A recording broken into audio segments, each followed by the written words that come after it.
नमस्कार प्यारे विद्यार्थियों, मैं आपका विनाश किशोर एवियन सर प्रेजेंट हूँ अगला लेक्चर लेकर, जो द्रव्यमान केंद्र सेंटर ऑफ मास का महत्वपूर्ण हिस्सा है। वो है सेंटर ऑफ ग्रेविटी, मतलब गुरुत्वाकर्षण का केंद्र।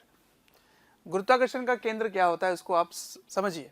अभी तक आपने सेंटर ऑफ मास पढ़ा था, जिसमें आपने क्या पढ़ा कि m1r1 plus m2r2 plus m3r3 divided by m1 plus m2 n ऐसे। ठीक है, अब मैं क्या कर रहा हूं, यहां पे ग्रेविटी की भी बात कर रहा हूं, तो मैंने क्या लगा दिया g1 m1 g1 r1 m2 g2 r2 m3 g3 r3, और इसको किससे भाग दे दिया m1 g1 plus m2 g2 plus m3 g3। मतलब यहां पर द्रव्यमान केंद्र जैसा सब कुछ है, सिर्फ यहां पर क्या आ गया एक्स्ट्रा, ग्रेविटी की बात करने लग गए। ठीक है, लेकिन अभी तक तो जो भी हम पढ़ते थे उसमें ग्रेविटी का मान तो परिवर्तित नहीं होता था। सही बात है, अगर आप पृथ्वी के सतह के आसपास ही उसको पढ़ें तो फिर ग्रेविटी का मान नहीं परिवर्तित होगा। लेकिन अगर आप ऊंचाई पे जाएं तो जैसे जैसे आप ऊंचाई पे जाओगे वैसे वैसे गुरुत्वाकर्षण बल जो है वो परिवर्तित हो जाता है। ऐसे में सेंटर ऑफ मास और सेंटर ऑफ ग्रेविटी सेम नहीं रहेगा। ठीक है, तो द्रव्यमान केंद्र और गुरुत्वाकर्षण केंद्र परिवर्तित हो जाएगा। इसका मतलब दोनों एक ही बिंदु पर आएगा। कब? अगर जी का मान परिवर्तित ना हो। अगर यहाँ भी जी रहे जी रहे जी रहे जी जी जी, तो आप इसको कॉमन लेके काट दोगे, फिर तो वो सेंटर ऑफ मास ही हो गया। इसका मतलब सेंटर ऑफ मास और सेंटर ऑफ ग्रेविटी एक ही बिंदु पर आता है अगर जी का मान परिवर्तित ना हो। तो द्रव्यमान केंद्र एवं गुरुत्वाकर्षण केंद्र एक ही बिंदु पर होगी अगर जी एक समान हो। ठीक है, जी का मान परिवर्तित ना हो। ठीक है, तो सेंटर ऑफ मास बराबर सेंटर ऑफ ग्रेविटी अगर जी कांस्टेंट है। ठीक, तो यदि एक छड़ है, छड़, तो उसका जो सेंटर ऑफ मास है उसी सेंटर ऑफ मास पर mg फोर्स अब लगाओगे आप। ठीक है, क्योंकि mg कहाँ लगेगा, सेंटर ऑफ ग्रेविटी पे लगेगा, और centre of gravity centre of मास एक ही बात हो गया अगर आप पृथ्वी के सतह के आसपास ही पढ़ रहे हैं। तो इसीलिए अब से mg कहाँ दिखाएंगे, केवल सेंटर ऑफ मास पे दिखाएंगे। तो अगर ये चूड़ी है, अगर ये रिंग है, आधी रिंग है, तो उसका सेंटर ऑफ मास पे आप mg दिखाएंगे। तो इससे ये पता चल रहा है कि इस वस्तु के बॉडी में लाई नहीं कर रहा है सेंटर ऑफ मास, बाहर भी लाई कर सकता है। तो सेंटर ऑफ मास बॉडी के बाहर भी आ सकता है। ठीक है, अच्छा, तो अभी तक जो भी आप पढ़ते आए, जो भी आप न्यूटन के चैप्टर में पढ़े थे, उसमें mg आप दिखा देते थे कहीं भी, क्योंकि आप उसको एक पॉइंट मास मान लेते थे, एक बिंदु मान लेते थे। लेकिन अब अगर एक डब्बा है बड़ा सा, तो बड़ा सा डब्बा दिखाओगे, लेकिन आप mg कहाँ दिखाओगे, उसके द्रव्यमान केंद्र पे दिखाओगे, उसके सेंटर ऑफ मास पे दिखाओगे mg का मान। समझ में आया? तो यही इस चैप्टर से पहले हिस्से में हमने सीखा कि सेंटर ऑफ मास पर mg फोर्स लगेगा। ठीक है, समझ में आ गया मुझे। अब आगे पढ़ते हैं। यदि आप द्रव्यमान केंद्र को उसको सभी वस्तु के जो स्थिति है उसमें अगर परिवर्तन करें तो उसके वेग क्या होगी, द्रव्यमान केंद्र का वेग क्या होगा, उसका त्वरण क्या होगा, इसके बारे में चर्चा करेंगे। ठीक है, तो अब पढ़ेंगे मोशन ऑफ सेंटर ऑफ मास, द्रव्यमान केंद्र की गति क्या होगी। ठीक, चलिए इसको कॉपी कीजिए, आगे बढ़ते हैं। आइए तो शुरू करते हैं द्रव्यमान केंद्र की गति, मोशन ऑफ सेंटर ऑफ मास। देखिए, मोशन की बात जब होती है तो या तो किसी जीवित प्राणी की बात होती है कि हाँ जो जिंदा है वही चल सकता है, या मोटर व्हीकल की बात करते हैं जिसमें मोटर लगा हुआ है, मोटर उसको घुमाता है और वो चलना शुरू हो जाता है। लेकिन यहाँ जो आप द्रव्यमान केंद्र की बात किए थे पूरे चैप्टर में, वहाँ पे तो एक गणित का एक मैथमेटिकल टर्म था वो, तो मैथमेटिक का टर्म वो कैसे चलना शुरू कर देगा। तो देखिए, भौतिकी में, फिजिक्स में हम लोग इसके बारे में बात नहीं करते कि कैसे चलता है, या कोई लिविंग थिंग ही चल सकता है, वो चलने के लिए कुछ चाहिए। यहाँ गति में होने के लिए सिर्फ उसके कोऑर्डिनेट में चेंज होना चाहिए। अगर उसके एक्स में, वाई में, एक्स अक्ष में, वाई अक्ष में अगर कुछ भी परिवर्तन हो गया तो आप क्या बोलेंगे कि वो वस्तु गति में है। तो आइए इसको समझते हैं कि मान लीजिए ये 2 मास सिस्टम था, m1 है, ये m2 है, इसका सेंटर मास मान लीजिए यहाँ था। ठीक है, अगर आप इसको थोड़ा सा विस्थापित करके यहाँ कर दें, यहाँ कर दें। तो क्योंकि मुझे एक ही लाइन में दिखा नहीं सकता, इसलिए मैं नीचे बना के दिखा दिया आपको। तो आपने यहाँ से यहाँ पे लाया, तो मैंने यहाँ पे बना दिया, ठीक है। अब बताओ, अब इसका द्रव्यमान केंद्र कहाँ होगा? तो मान लीजिए यहाँ कहीं हो गया, ठीक है। फिर आप इसको और आगे डिस्प्लेस कीजिए, यहाँ से यहाँ किए, अब यहाँ से यहाँ कर रहे हैं, इसको मैंने यहाँ पे बना के दिखाया। तो इसका द्रव्यमान केंद्र यहाँ आ गया, ठीक है ना, इस जगह आ गया। तो सोचो द्रव्यमान केंद्र का परिवर्तन किस प्रकार हो रहा है, पहले यहाँ था, फिर यहाँ आया, फिर यहाँ आया, तो इसकी स्थिति में परिवर्तन आ गई ना। तो जब भी द्रव्यमान केंद्र की स्थिति में परिवर्तन हो जाए तो हम कहेंगे कि वो गति में है। तो कितने दर से उसकी स्थिति में परिवर्तन हुआ वो उसका वेग कहलाएगा। तो द्रव्यमान केंद्र का वेग। तो पहले तो मैं आपको बताता हूँ कि द्रव्यमान केंद्र की स्थिति के बारे में क्या पढ़ रखे हैं। Position of centre of mass कैसे निकालते थे? Position of centre of mass ऐसे निकालते हैं, sigma mi ri by sigma mi, ऐसे ही तो निकालते हैं position of centre of mass. अब अगर इसको डिफरेंशिएट कर दो तो इस वेलोसिटी ऑफ सेंटर मास आ जाएगा। तो इसको डिफरेंशिएट अगर करेंगे तो ये तो कांस्टेंट ही है, तो केवल ये डिफरेंशिएट होगा ri। तो ri का डिफरेंशिएशन ले लो। तो किसी भी पोजीशन वेक्टर को अगर आप डिफरेंशिएट करेंगे तो क्या निकल के आएगा? वेलोसिटी निकल के आएगा। क्या निकल के आएगा? वेलोसिटी निकल के आएगा, ठीक है। तो ये बन गया वेलोसिटी। अब इसके मास को इसके वेलोसिटी से मल्टीप्लाई कर दो तो अपने आप ही क्या निकल के आ जाएगा? Velocity of centre of mass, ठीक। तो अगर एक ही दिशा में है, 1D है, एक ही दिशा में है, तो केवल एक ही दिशा के वेग को केवल आप गुणा करोगे। लेकिन अगर दो दिशाओं में है तो फिर I और J लेकर करना पड़ेगा। तो x घटक को अलग गुणा करोगे और y घटक को अलग गुणा करोगे। तो करना क्या है, आपको द्रव्यमान को उसके वेग से गुणा कर लेना है और जोड़ना शुरू कर देना है। तो अपने आप ही द्रव्यमान केंद्र का वेग निकल आ जाएगा, वेलोसिटी ऑफ सेंटर ऑफ मास निकल आ जाएगा। तो इसको लिखेंगे कैसे? इसमें I और J लगा देंगे, ठीक है।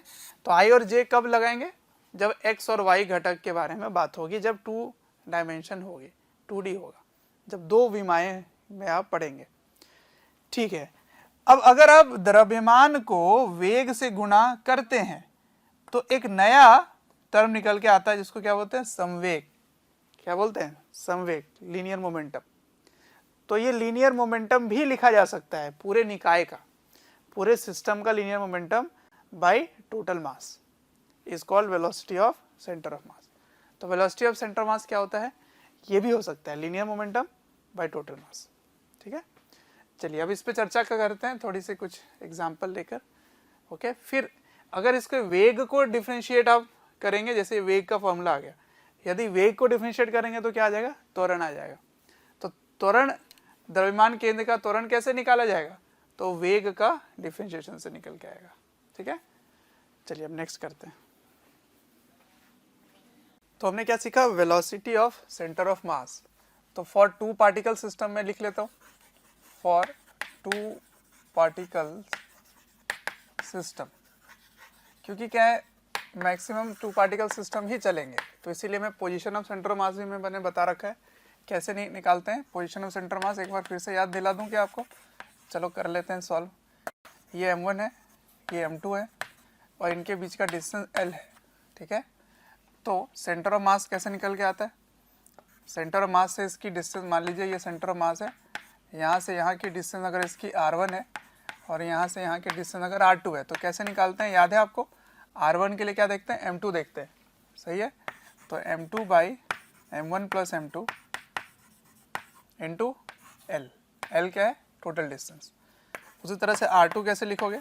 r2 के लिए m1 देखोगे, m1 by m1 plus m2 into l। कैसे आता है ये आप पुराने लेक्चर्स में देख सकते हैं कैसे मैंने डिराइव किया था। तो ये था position of centre of mass. अब मैं लिखना चाहता हूँ velocity of centre of mass, ठीक है, velocity of centre of mass. तो मान लीजिए पहला पार्टिकल जो है वो v1 वेलोसिटी से जा रहा है और दूसरा पार्टिकल जो है वो v2 वेलोसिटी से जा रहा है। इसका मास m1 है, इसका मास m2 है। तो velocity of centre of mass क्या होगा? Velocity of centre of mass is m1 v1 plus m2v2 by m1 plus m2, ठीक है। ये वेक्टर वाइज हो गया। तो वेक्टर वाइज मतलब समझ में आ रहा है आपको? अगर इसमें आई जे है तो इसमें भी आई जे होगा, और आई वाले आई के साथ ही जुड़ेंगे, जे वाले जे के साथ ही जुड़ेंगे, तो फिर इसका आई और जे निकल के आएगा। समझ में आया? तो चलो इसको एग्जाम्पल से करते हैं। एग्जाम्पल कुछ इस तरह से है कि एक m मास का ऑब्जेक्ट 3 मीटर पर सेकेंड से इधर जा रहा है, एक 2m मास का ऑब्जेक्ट 5 मीटर पर सेकेंड से ऊपर जा रहा है, ठीक है, और एक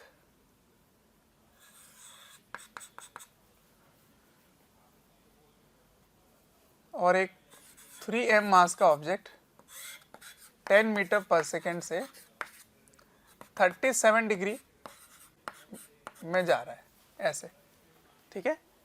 you have to find the velocity of centre of mass. Find velocity of centre of mass. Centre of mass की वेलोसिटी क्या होगी? तो क्या करेंगे, ये इस डायरेक्शन में x ले लेंगे, दैट इज i, और इस डायरेक्शन को ले लेंगे j, सही है। तो ये देखो इसके दो डायरेक्शन में है तो इसके कंपोनेंट लेने पड़ेंगे आपको। तो इधर क्या आ जाएगा 10 cos 37 और इधर आ जाएगा 10 sin 37। चलिए तो अब सीधा सीधा लिख दूं मैं, velocity of centre of mass is m1 v1, तो m इंटू 3 आई कैप प्लस 2m इंटू 5 जे कैप, क्योंकि ये ऊपर जा रहा है, प्लस 3m इंटू 10 cos 37 आई कैप, ओके। तो 10 cos 37 I cap plus 10 sin 37 J cap divided by m1 plus m2 plus m3, ये, ठीक है। अब इसको सॉल्व करते हैं, आ जाओ। ये हो गया 3m, ये हो गया 10m। 10 ये i में है, ये j में है, तो इनको मत जोड़ देना, तो ये हो जाएगा 3m आई कैप। लेकिन आई कैप इसके साथ निकल के आ रहा है, क्या आ रहा है बताओ? ये आ रहा है 0.8, 37 cos 37 कितना होता है 0.8 इंटू 10, 8 हो गया, तो 8 इंटू 3 हो जाएगा, तो 8 इंटू 3 कितना हो गया 24m आई कैप। अब ये 10m है यहाँ पे जे कैप, इसके साथ एक जे कैप आएगा, तो ये 0.6 होता है, 6 हो गया, ये 6 3 जा 18, तो plus 18m divided by 3 2 5 1 6 6m, ठीक है। अब आप mm काट सकते हो, m m m m m, okay. तो i और i एक साथ हो गए, तो 24 plus 3 27 by 6 I cap plus ये कितना हो गया 28 बाई 6 जे कैप। तो ये दोनों ही सिंप्लीफाई हो सकते हैं फर्दर, तो आगे आप फर्दर सिंप्लीफाई कर सकते हो। तो मैं इससे सिखाना क्या चाह रहा हूं आपको कि कभी भी मोर देन 2 या 3 मास सिस्टम हो और इनकी डायरेक्शन अलग अलग है, तो आई और जे में करो, x direction of velocity of centre mass कुछ होगा, y direction of velocity of centre mass कुछ होगा, ठीक है। तो सिंपल है, बस इसको मास को वेलोसिटी से मल्टीप्लाई करना है और कुछ नहीं करना। तो मैंने ये किया ना, m1 v1 plus m2 v2 by m1 plus m2 is velocity of centre of mass, ठीक है। सिमिलरली एक्सेलरेशन ऑफ सेंटर मास कैसे निकालेंगे? तो वेलोसिटी को डिफरेंशिएट करोगे तो अपने आप ही एक्सेलरेशन आ जाएगा, ठीक है। अब उसको सॉल्व करके देखते हैं क्या आता है। Acceleration of centre of mass, आई, तो velocity of centre of mass को अगर आप डिफरेंशिएट करेंगे तो acceleration of centre of mass आ जाएगा। कैसे करेंगे? Differentiation of velocity of centre of mass. ठीक है, अब velocity of centre of mass था क्या, तो वो था sigma M i into sigma v i d t by sigma M i. Okay, तो ये क्या होगा, इसका डिफरेंशिएशन हो जाएगा sigma M i a i by sigma M i. ठीक है ना, ये हो गया acceleration of centre of mass.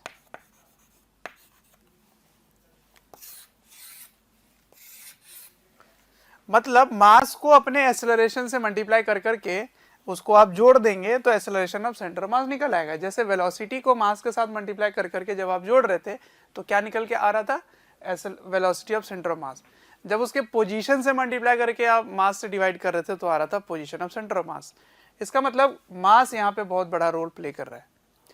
ठीक है, अब सुनो ध्यान से, सिग्मा एम आई ए आई को क्या लिख सकते हैं आप, मास इंटू एक्सेलरेशन हो गया।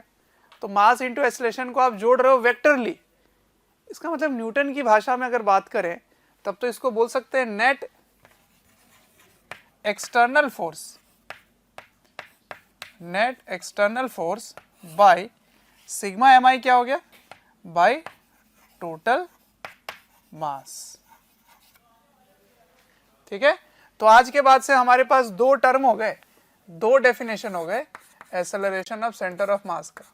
क्या हो गया, एक और डेफिनेशन कि सिग्मा एम आई ए आई का मतलब क्या हो रहा है, नेट एक्सटर्नल फोर्स, मतलब वेक्टर तरीके से लिखोगे बाय एम टोटल पूरे सिस्टम का। ठीक है ना, तो ये भी आप याद रखोगे कि सिस्टम में नेट एक्सटर्नल फोर्स यानी कि वेक्टर तरीके से, नेट का मतलब वेक्टर तरीके से जो फोर्स आएगा bye total mass acceleration of centre of mass होगा। ठीक है, समझ आ रहा है, तो ये हो गया acceleration of centre of mass. अब इसको सॉल्व करके निकालते हैं कुछ क्वेश्चंस पे। तो मैं फॉर्मूला बेस्ड वाले क्वेश्चन नहीं दे रहा, ठीक है, तो मैं कुछ डिफरेंट दे रहा हूँ। डिफरेंट कुछ ऐसा है, क्वेश्चन नंबर 1, वही जो आपने पुली ब्लॉक सिस्टम पढ़ रखा है वही लेते हैं।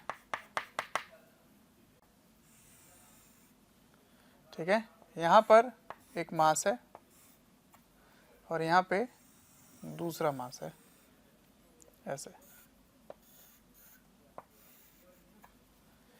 ठीक है, ये है 2m और ये है m, सही है।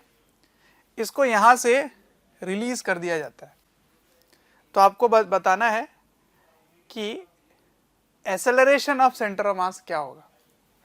ठीक है, फाइंड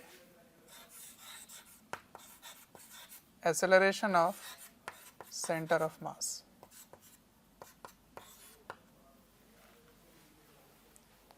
अब देखो, आपने एक्सेलरेशन निकालने तो सीख रखा है, अब मैंने एक्स्ट्रा काम क्या दे दिया आपको, acceleration of centre of mass निकालने का। तो अब आप बेसिक जो है वो एनएलएम के ही लगाओगे और एक्सेलरेशन निकाल लोगे। तो जरा देखो ध्यान से, ये 2m किधर जा रहा होगा, ये 2m नीचे जाएगा, कितने से, a से, तो m भी a से ही लेकिन ऊपर जाएगा। तो चाहो तो आप इक्वेशन लिख लो कंप्लीट एफबीडी बना के, या आप सिंपल फॉर्मूला लगा लो। फॉर्मूला अगर याद होगा तो काफ़ी काम आसान हो जाएगा। ठीक है, तो मैं एक बार डिराइव करके दिखा देता हूँ आपको। 2m का फ्री बॉडी डायग्राम बना लेते हैं। यहाँ पे 2m क्या है, 2mg, ऊपर क्या है, टेंशन, और ये नीचे जा रहा है a से। ठीक है, इसकी इक्वेशन क्या लिखोगे, इसकी इक्वेशन लिखेंगे 2mg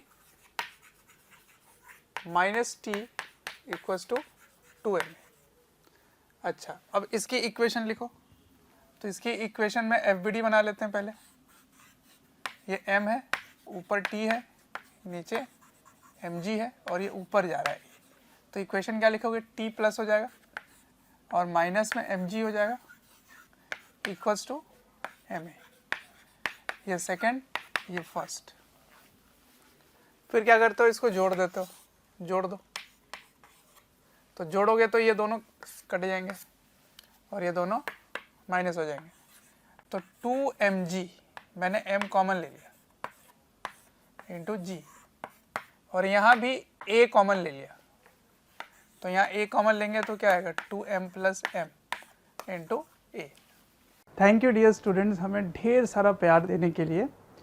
डेली हज़ारों स्टूडेंट्स हमारे वीडियोस से लाभ उठा रहे हैं, उनको काफ़ी बेनिफिट पहुंच रहा है हमारे वीडियो लेक्चर से। आपसे एक रिक्वेस्ट है कि डिस्क्रिप्शन बॉक्स पे एक लिंक है, उस लिंक को क्लिक करें और अपनी एनरोलमेंट सुनिश्चित करें। और साथ ही जिनको स्टडी मटेरियल या फिर डाउट सेशन चाहिए वो प्रीमियम कोर्सेज के लिए भी एनरोल कर सकते हैं। मैं इसको सॉल्व अभी नहीं कर रहा, इसको सब्ट्रैक्ट नहीं कर रहा हूँ, ना इसको जोड़ रहा हूँ। मैं यहाँ से एक फॉर्मूला बना के देना चाह रहा हूँ। a इक्वल्स टू क्या आया देखना, 2m minus m by 2m plus m into g. तो इसको आप एक फॉर्मूले की तरह याद रख सकते हो। कैसे?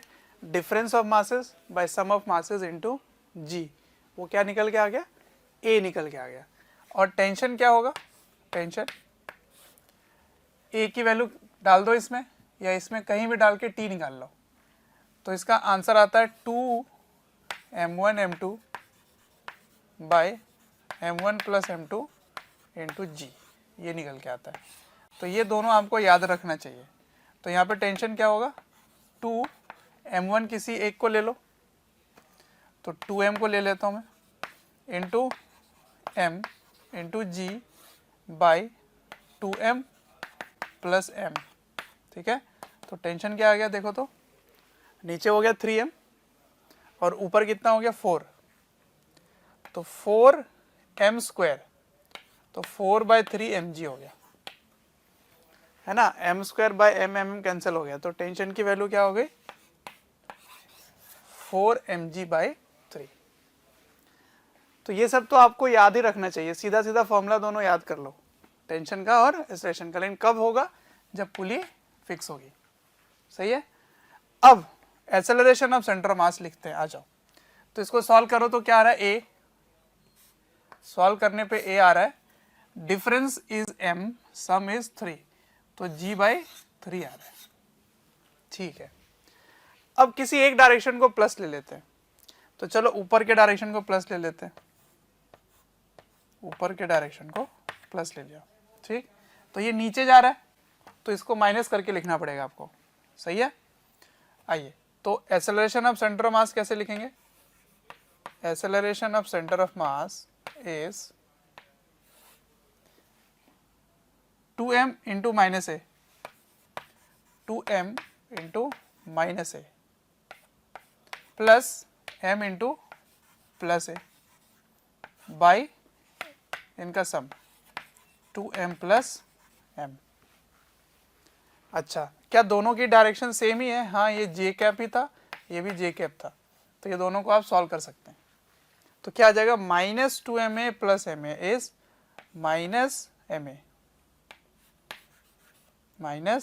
-ma by 3m। इसका मतलब -a/3 आ गया, -a/3। What is the value of a, g/3, तो this is -g/9 metre per second square. तो acceleration of centre of mass is -g/9, but acceleration of individual particle is g/3। ठीक है ना। तो centre of मास किस rate से जा रहा है, -g/9 से जा रहा है। अब अगर इसको आपको फील करना है तो फील मैं आपको दिला देता हूं, देखो ध्यान से। इनिशियली इनका सेंटर ऑफ मास किधर लाई करेगा, तो ये हैवी है, हैवी की तरफ लाई करेगा। सपोज यहां पर ये सेंटर ऑफ मास है। ठीक, अब सुनो, कुछ देर में ये यहां आ जाएगा और ये यहां चला जाएगा इस जगह पे। ठीक है, अब अगर देखो तो सेंटर ऑफ मास इनके लाइन अगर ज्वाइन करोगे ऐसे, तो इसके 2m के पास ही नजदीक पे होगा, तो सपोज यहां पर आ गया, तो सेंटर ऑफ मास देख रहे हो कहां से कहां जा रहा है, यहां से यहां आ गया, नीचे जा रहा है, देखो नीचे जा रहा है। तो centre of mass is going downward. फिर थोड़े टाइम बाद ये यहां आ जाएगा सेंटर ऑफ मास, क्योंकि ये पार्टिकल इधर जा चुका होगा और ये ऊपर जा चुका होगा, तो centre of mass is shifting downward. Therefore, the motion of center of mass is accelerated and it is g/9। आया समझ? तो ये acceleration of centre of mass है। अब ये तो था इंडिविजुअल एक्सेलरेशन निकाल के सॉल्व कर दिया मैंने। क्या मैं ये भी लगा सकता था यहाँ पे? क्या मैं ये भी लगा सकता था? तो इस मेथड से भी मैं आपको करके दिखाता हूँ, क्या वही आंसर आता है या नहीं। ठीक है, इसको नोट डाउन कीजिए। चलिए मेथड 2 से देखते हैं सेम आंसर। मैंने वहाँ वाली वैल्यूज को इधर लिख दिया है। टी क्या आया था? 4/3 mg। ठीक है, अब सुनो, अब मेरे लिए सिस्टम में दोनों है, 2m और m। ठीक, सिस्टम में इधर क्या लग रहा है? t, इधर भी लग रहा है t। इधर क्या लग रहा है? 2 mg, और इधर क्या लग रहा है? mg। अब मैंने एक डायरेक्शन को प्लस माना था, ऊपर की ओर प्लस मान लेता हूं मैं। ठीक है, ऐसे मान लेता हूं। ठीक, अब मैं क्या करूंगा? सिंपल एक फॉर्मूला लगाऊंगा, acceleration of centre of mass is net external force bye total mass. ठीक है ना, सिंपल ये फॉर्मूला लगाने वाले हैं। अब क्योंकि ऊपर प्लस लिया गया है तो इन दोनों को मैं प्लस ले लूंगा और इन दोनों को माइनस ले लूंगा। तो acceleration of centre of mass क्या हो जाएगा? 2t माइनस, ये दोनों माइनस हो गए है ना, माइनस 2 mg और mg, इनको मैंने एक बना दिया, माइनस मैंने कॉमन ले लिया, divided by 2m plus m। ठीक है, ठीक है, 2t की वैल्यू क्या होगी? 8 mg/3। तो 8 mg/3 माइनस ये कितना हो गया? 3 mg/3m। ठीक है, तो यहां से m m और m कैंसिल हो गए। ठीक है, अब इसका एलसीएम ले लीजिए। तो इधर चला गया, कितना होगा? 9, 9 में से 8 गया तो -1। ठीक है, बाय 3 × 3। जी आपने कॉमन ले रखा था, तो देखो आंसर आ गया इससे भी, -g/9 j कैप, है ना। ऊपर प्लस लिया गया था, इसका मतलब सेंटर ऑफ मास नीचे जा रहा है। ठीक, तो ये भी एक मेथड है जिसे हम कर सकते हैं, लेकिन आपको फिर टेंशन की वैल्यू आपको याद करके पुट करनी पड़ेगी। तो कोई भी एक काम आप कर लो। ठीक, अब नेक्स्ट क्वेश्चन देखते हैं, इस पे ही आइए नेक्स्ट क्वेश्चन देखते हैं। देखिए यहाँ पे मैंने ब्लॉक और पुली सिस्टम बना रखा है। ठीक है, यहाँ पे 6 kg है, यहाँ पे 4 kg है, और इसको आप 22 न्यूटन से पुल कर रहे हो। तो क्वेश्चन इस बार एक्सेलरेशन नहीं निकालना है, इस बार acceleration of centre of mass निकालना है। ठीक, तो acceleration of centre of mass निकालने के लिए इंडिविजुअल एक्सेलरेशन चाहिए ही होगा, है ना। तो इंडिविजुअल एक्सेलरेशन निकाल लेते हैं अपने पुराने मेथड से, जो भी अपन सीख रखे हैं एनएलएम वाले चैप्टर में। तो देखो, क्योंकि ये पुली जो है वो फिक्स नहीं है, ये मूविंग पुली है, तो इन दोनों का एक्सेलरेशन सेम नहीं होगा। ठीक है, तो किसी एक को A1 ले लेते हैं, तो इसको ले लेते हैं, चलो आओ A1, और इसकी एक्सेलरेशन A2। ठीक है, तो कंस्ट्रेंट का टेंशन मेथड लगा लेते हैं। तो यहाँ पे टेंशन लगेगा T, तो यहाँ पे भी टेंशन लगेगा T, तो यहाँ पे भी लगेगा T। तो ये T है, ये T है, तो इधर क्या हो जाएगा? इधर हो जाएगा 2T। तो फिर इसमें भी क्या हो जाएगा? इधर 2T। तो इसमें कितना टेंशन है? 2T। इसमें कितना है? Tension T1। तो आप लिखोगे A1/A2 equals to, inverse relation होता है ना, acceleration is inversely proportional to tension, ये होता है रिलेशन। तो इनवर्स रिलेशन लगा दो, तो T1 इधर, T2 इधर। ठीक है ना, तो T2 की वैल्यू क्या है? T2 की वैल्यू 2T है और T1 T है। तो A1/A2 इक्वल्स टू 2। तो what is A1 equals to 2A2। A1 equals to 2A2। ठीक है, तो A2 की वैल्यू को मैं A ले लेता हूँ। ठीक है, let A2 is equals to A। तो A1 इक्वल्स टू क्या हो गया? 2A। A1 equals to 2A हो गया। ठीक है, अब आ जाओ 6 kg को देखते हैं और 4 kg को अलग अलग स्टडी कर लेते हैं। तो 4 kg को देख लो, 4 kg, इसमें कितना फोर्स लग रहा है? T। इसके एक्सेलरेशन क्या है? A1। A1 क्या ले रखे हो? 2A। तो A1 इक्वल्स टू 2A। तो सिंपल क्या लिखोगे? T equals to 4 × 2A, equation number 1। अब इसकी बारी, इधर है 6 kg और इधर है F और इधर है 2T। इधर क्या है? 2T, और इसकी एक्सेलरेशन क्या है? A2। A2 कितना ले रखा हूँ मैं, A ले रखा हूँ, तो इसकी इक्वेशन लिख लो। तो F minus 2T equals to 6A, ये हो गया सेकेंड इक्वेशन। T की वैल्यू यहाँ से डाल दो 8, F कितना है 22, तो 22 minus 2 times 8A equals to 6A, इसको उधर भेज दीजिए तो क्या आ जाएगा देखिए ध्यान से। तो 22 इक्वल्स टू, ये इधर आ गया, equals to 6A plus 16A, ठीक है, ये हो गया। तो ये कितना हो गया देखो तो 22A equals to 22, therefore A equals to 1 metre per second square. ठीक है, अब आप acceleration of centre of mass लिखोगे। तो acceleration of centre of mass is m1 a1, a1 की वैल्यू क्या है 2a, प्लस क्योंकि डायरेक्शन भी सेम है, प्लस m2 a2, a2 की वैल्यू क्या है a bye m1 plus m2, ठीक है ना। तो ये क्या हो जाएगा 4 2 जा 8a, a की वैल्यू क्या है 1 है और ये भी 1 है ना। तो सिंपल आप लिख लो 14, तो 8 प्लस 6 बाई 10, तो 14 by 10 that is 1.4 metre per second square. This is acceleration of centre of मास। क्योंकि ये दोनों की डायरेक्शन सेम है, इसी डायरेक्शन में जा रहे हैं, वो आ रहा है समझ। तो ऐसे करते हैं acceleration of centre of mass की खोज। ठीक है, तो अभी तक जो भी आप पढ़ चुके हो वही लगाओगे, सिर्फ इसका एक्स्ट्रा काम क्या करेंगे m1 a1 plus m2 a2 by m1 plus m2।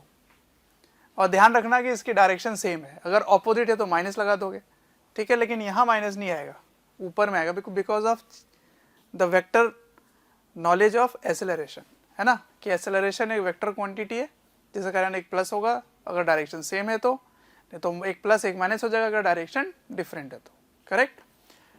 चलिए अब हम कंबाइंड करने वाले हैं एक्सेलरेशन ऑफ सेंटर ऑफ मास। आइए नेक्स्ट क्वेश्चन देखते हैं। इस बार क्या कर रहा हूं मैं कि दो ब्लॉक्स हैं, इसमें स्प्रिंग लगा हुआ है और इसको मैं खींच रहा हूं इधर से, है ना, F फोर्स से। तो क्वेश्चन है कि find acceleration of centre of mass, और फिर अब एक्स्ट्रा काम मैंने क्या दे रखा है यहाँ पर, find displacement of centre of mass, ठीक है, इन टाइम t। तो ये चीज तो मैंने सिखा रखा है, ये एक नया चीज है जो मैं सिखाने वाला हूं आपको। तो सबसे पहले एक्सेलरेशन ऑफ सेंटर ऑफ मास लिखिए, क्या लिखोगे, देखो जैसे आप इसको खींचोगे तो स्प्रिंग फोर्स इसमें आ जाएगा, है ना, क्योंकि स्प्रिंग में खिंचाव आ जाएगी, इलोंगेशन आ जाएगा। तो स्प्रिंग खींचने पर स्प्रिंग फोर्स इधर लगेगा, इसको स्प्रिंग SP लिख रहा हूं स्प्रिंग को, ठीक है। और ये भी खींचे क्योंकि स्प्रिंग के दोनों ही कोनों में, दोनों ही एंड पर, दोनों ही पॉइंट पर स्प्रिंग फोर्स डेवलप होता है। तो ये इधर आ रहा है तो इसमें भी इधर फोर्स डेवलप होगा, ठीक है, ऐसे। तो अगर आप इसको खींचेंगे तो स्प्रिंग फोर्स जो है वो इंटरनल हो जाएगा, अगर आप पूरे को सिस्टम बना दें तो, देख रहे हो ध्यान से, पूरे को अगर सिस्टम ले लें तो ये इंटरनल हो जाएगा, और अगर ये इंटरनल हो जाएगा तो फोर्सेस कैंसिल हो जाएंगे, सही है। तो ए सेंटर ऑफ मास निकालने के लिए मुझे क्या करना है, एक्सेलरेशन निकालने की जरूरत ही नहीं है, क्योंकि मुझे एक्सटर्नल फोर्स पता है F, और टोटल मास कितना हो गया m प्लस 2m। देखो कितना आसान हो गया, स्प्रिंग फोर्स निकालने की जरूरत ही नहीं है, एक्सेलरेशन निकालने की जरूरत ही नहीं है। तो F बाई 3m हो गया acceleration of centre of mass. अब displacement of centre of mass कैसे निकालेंगे, तो एक बात समझ लो, जितनी भी चीजें आप पढ़ रखे हैं ना पहले काइनेमेटिक्स में, इक्वेशन ऑफ मोशन, अगर एक्सेलरेशन कांस्टेंट है तो आप ये सारे इक्वेशन लगा सकते हैं, v equals to u plus at, बस यहाँ पे centre of mass, centre of mass, centre of mass हो जाएगा। s centre of mass equals to u centre of mass plus half a centre of mass into t square, ठीक है। उसी तरह से v square equals to u square plus 2as, इसमें भी centre of mass, centre of mass, centre of mass, centre of mass आ जाएगा, ठीक है। तो यहाँ पे ये वाला फॉर्मूला लगा देंगे क्योंकि t टाइम में पूछा जा रहा है। तो u सेंटर ऑफ मास क्या है, इनिशियली रेस्ट पे था, u इसका 0 है दोनों का, जब आप फोर्स लगाओगे तभी चलेगा, तो ये तो 0 हो गया।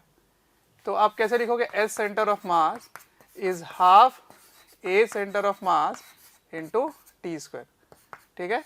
ए सेंटर ऑफ मास क्या होगा, F by 3m, F by 3m into t square, ठीक है। तो क्या हो गया देखिए, F by 6m into t square, ये हो गया displacement of centre of mass. आ रहा है समझ? तो ऐसे किया करते हैं क्वेश्चंस को, ठीक है। अब इसी पे बेस में एक क्वेश्चन और देता हूं जिसमें आपको इन्हीं में से कोई इक्वेशन लगाना पड़ेगा, ठीक। तो कोई नई चीज हम नहीं सीख रहे, सिर्फ इतना सीख रहे हैं कि अगर बहुत सारे पार्टिकल्स हैं तो उनके लिए आप एक सिंपल सा एक पॉइंट ले लेंगे, फिर उसके बारे में स्टडी किया जा सकता है। उस अगर आप फोर्स लगा रहे हैं इस पर आप एक सेंटर ऑफ मास देखोगे तो वो एक्सेलरेट कर रहा होगा, कितने से, तो एक्सटर्नल फोर्स बाय टोटल मास। उसकी डिस्प्लेसमेंट क्या होगी, तो हाफ ए टी स्क्वायर में ए क्या होगा, सेंटर मास की एक्सेलरेशन, ठीक। नेक्स्ट क्वेश्चन देखते हैं। ओके, तो नेक्स्ट क्वेश्चन यहाँ पर है आपके स्क्रीन पर, देखिए क्या है। यहाँ से एक ब्लॉक है जिसको नीचे फेंका जा रहा है 50 मीटर पर सेकेंड से नीचे फेंक रहे हैं, जिसका मास कितना है 3 kg। नीचे से एक और ब्लॉक फेंक रहे हो जिसका मास क्या है, मास है 2 kg और ये है 200 मीटर पर सेकेंड। देखो मैंने थोड़ा सा साइड में इसको बनाया है बस ये दिखाने के लिए कि इन दोनों में टक्कर नहीं होने वाला है ना, इन दोनों टकरा नहीं रहे, कोलिजन नहीं हो रहा। इनके बीच का डिस्टेंस कितना है, 90 मीटर है, ठीक है। कितना है, 90 मीटर।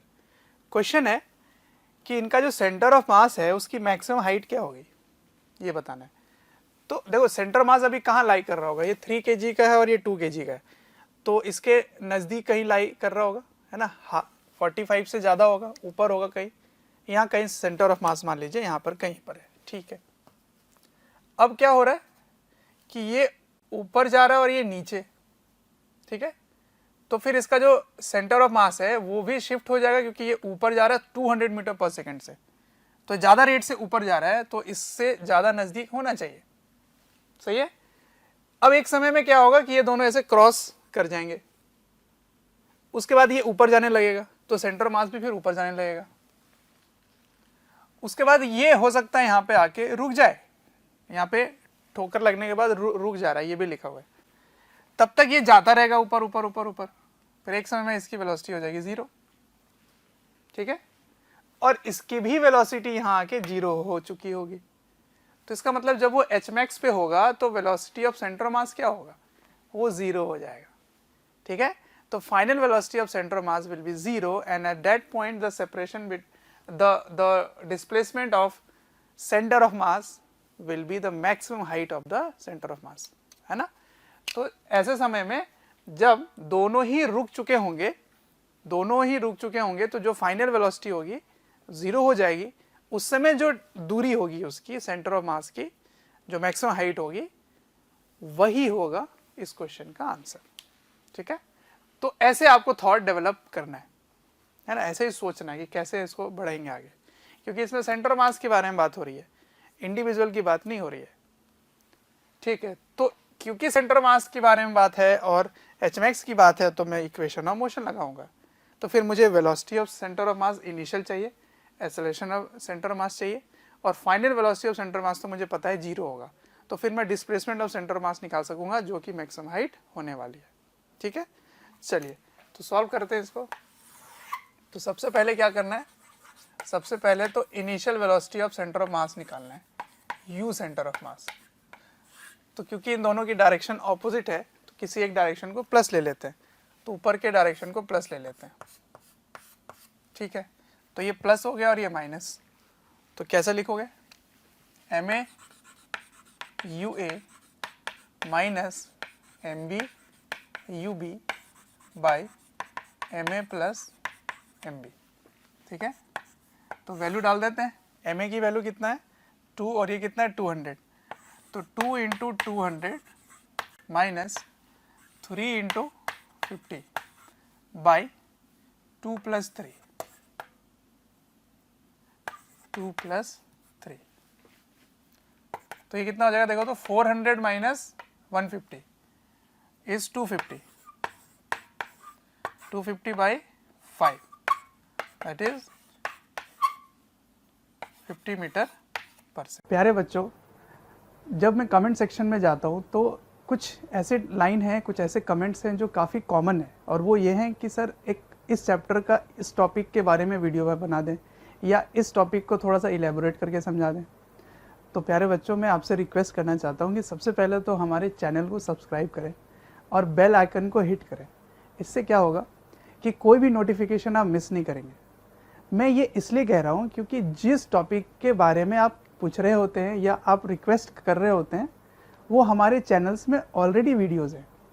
आप अगर चैनल विजिट करेंगे तो प्लेलिस्ट भी बने हुए हैं, और प्लेलिस्ट से आप अपने जो डिमांड है, जो आपके पर्टिकुलर टॉपिक्स हैं, उनको आप विजिट करके पढ़ सकते हैं, है ना।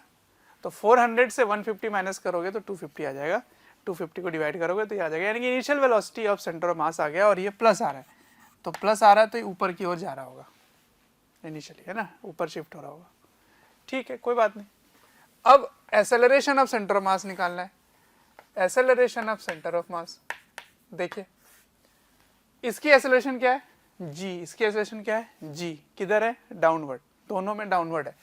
तो आप क्या लिखेंगे, MA प्लस, ऊपर के डायरेक्शन को प्लस माना गया ना, चलो कोई बात नहीं, अभी मैं वेक्टर लिख देता हूँ, बस फॉर्मूला लिख रहा हूँ, AB by MA plus MB, ठीक है।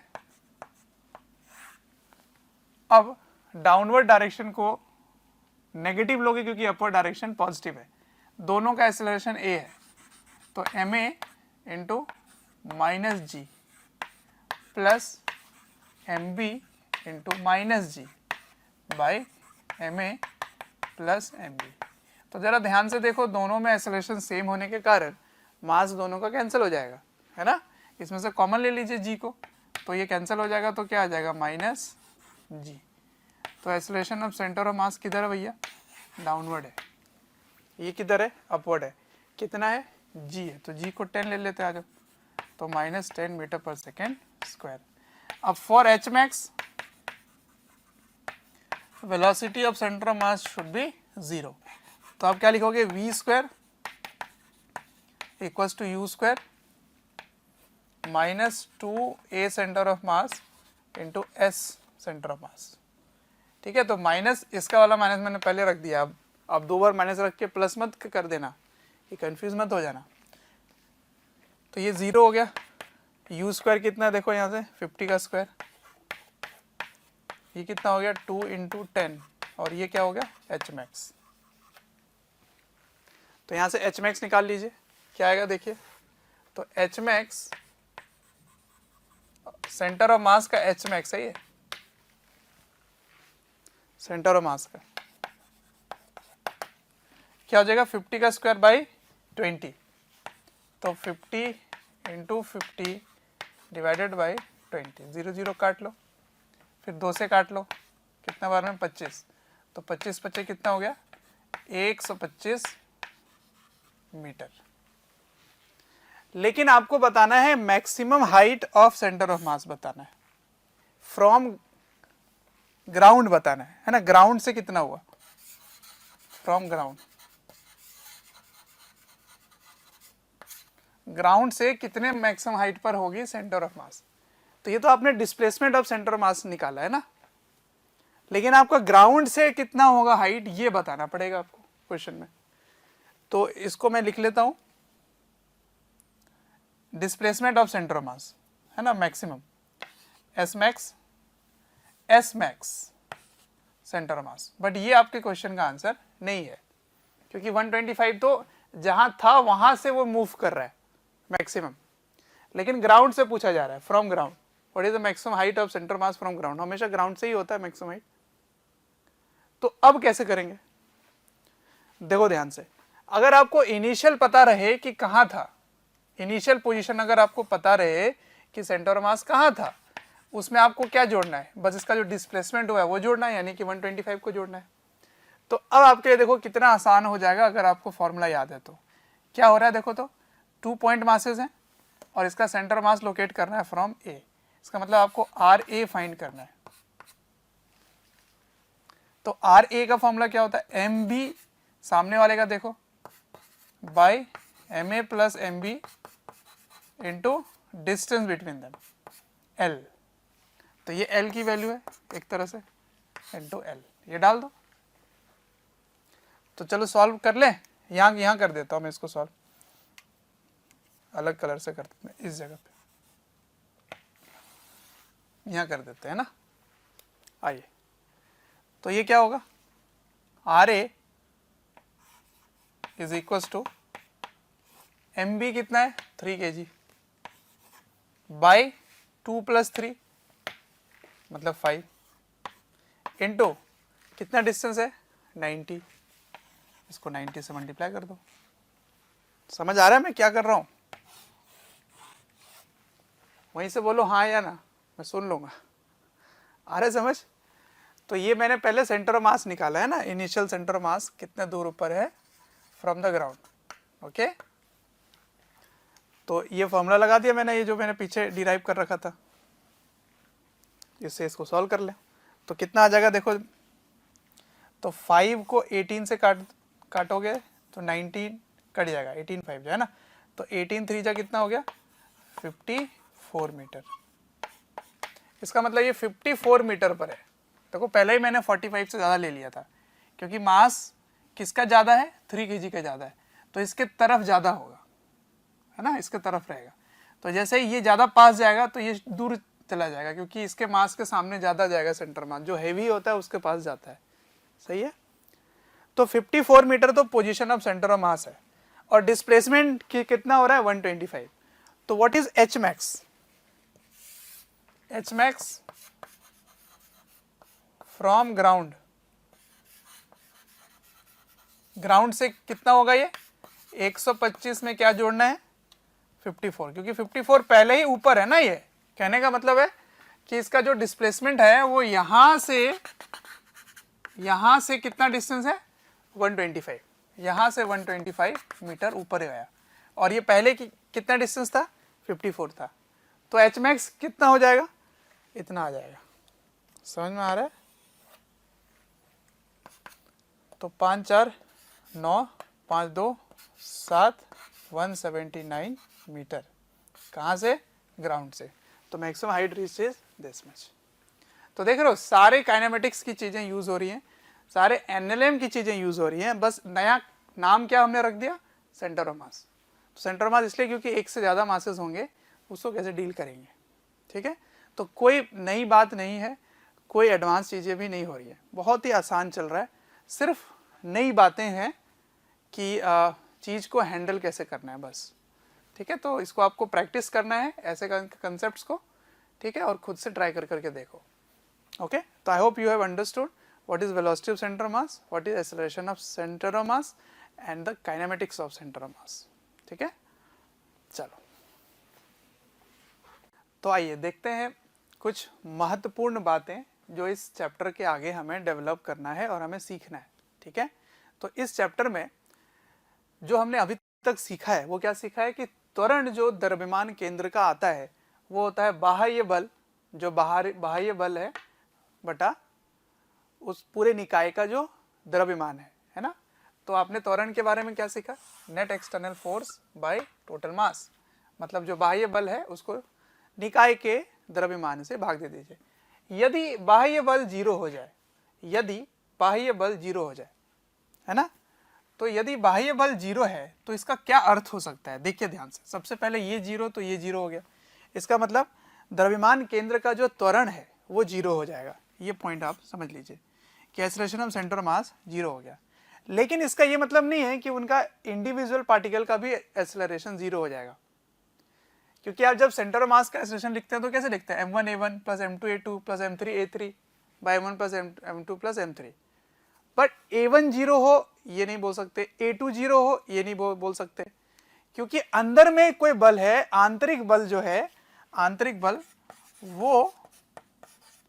वो इसको बदल सकता है ना।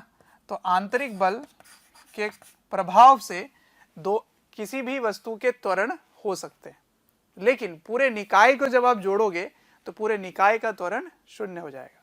कब? अगर बाह्य बल 0 हो तो। ठीक है, यदि त्वरण 0 हो जाए तो आप वेग के बारे में क्या बोल सकते हैं, वेग जो है वो वो नियत हो जाएगा, वो कांस्टेंट हो जाएगा। सही है, ठीक है। यदि प्रारंभिक वेग सेंटर ऑफ मास का, द्रव्यमान केंद्र का प्रारंभिक वेग शून्य है तो फिर अंतिम वेग भी शून्य होगा। ठीक है ना, ये पॉइंट मैंने लिखा है यहाँ पे। तो फिर से समझते हैं, यदि बाह्य बल 0 है तो द्रव्यमान केंद्र का त्वरण भी 0 होगा। यदि त्वरण 0 है तो इसका मतलब उसका वेग नियत हो जाएगा। यदि वेग नियत है तो प्रारंभिक अगर 0 है तो अंतिम भी 0 होगा, ये कहने का मतलब है मेरा। ठीक है ना, तो ये प्रारंभिक है,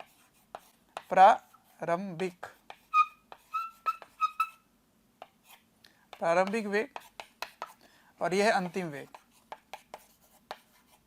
ठीक है ना, यह अंतिम वेग। ठीक है, यदि वेग 0 है, यदि द्रव्यमान केंद्र का वेग 0 है, इसका क्या मतलब हुआ कि क्या सभी वस्तु रेस्ट पर हैं, रुके हुए हैं? क्या सभी वस्तु का वेग भी 0 है? ऐसा नहीं बोल सकते आप। हो भी सकता है, नहीं भी हो सकता है। जैसे यहाँ पे हो भी सकता था, नहीं भी हो सकता था, उसी तरह यहाँ भी है।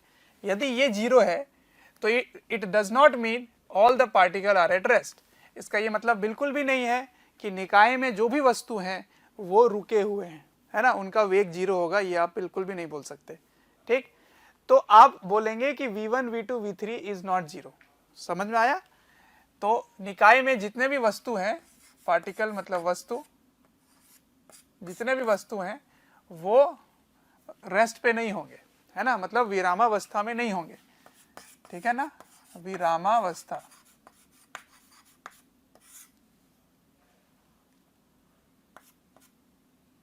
विरामावस्था में नहीं होंगे। कब? यदि द्रव्यमान केंद्र का वेग 0 है तो। इसका मतलब बिल्कुल भी नहीं है कि हर वस्तु भी विरामावस्था पे है। ठीक है, तो इसका मैं एक उदाहरण देकर समझाता हूं आपको। मान लीजिए एक 4 kg का एक वस्तु 5 मीटर प्रति सेकंड से इस दिशा में चल रहा है, 5 मीटर प्रति सेकंड से 4 kg का चल रहा है, और एक 10 kg का वस्तु 2 मीटर प्रति सेकंड से इस दिशा में चल रहा है। ये क्या है? 10 kg का वस्तु है। तो आप इसका सेंटर मास का वेलोसिटी कैसे निकालेंगे? वेलोसिटी ऑफ सेंटर मास कैसे निकालेंगे? इसको इससे गुणा करेंगे 4 × 5, लेकिन ये विपरीत दिशा में है तो इसको आप ऋणात्मक बनाएंगे, नेगेटिव बनाएंगे, तो -2 से इसको मल्टीप्लाई करेंगे। लेकिन दोनों को गुणा करने पे नंबर सेम ही आ रहा है ना, इसको भाग भी दे देंगे टोटल मास से, क्या उससे मतलब ही नहीं है मुझे। ऊपर वाला वेलोसिटी 0 हो गया, देखो, तो वेलोसिटी ऑफ सेंटर मास 0 हो गया, लेकिन इसकी अपनी कुछ ना कुछ वेग है ना, तो अपनी वेग हो सकती है। लेकिन आप पूरे निकाय का जब वेग निकालेंगे तो निकाय का द्रव्यमान केंद्र का वेग 0 हो जाता है। कब? यदि बाह्य बल 0 है या द्रव्यमान केंद्र का वेग 0 है। यदि द्रव्यमान केंद्र का वेग ही 0 है तो इसका मतलब अलग अलग पार्टिकल की वेलोसिटी हो भी सकती है, नहीं भी हो सकती है। ठीक है, यदि वेलोसिटी कांस्टेंट है, कब हुआ ये सेंटर ऑफ मास का वेलोसिटी कांस्टेंट? जब बाह्य बल 0 था। मैं इसी बात को लिख रहा हूं, है ना, मैं नेक्स्ट पॉइंट की तरफ बढ़ रहा हूं।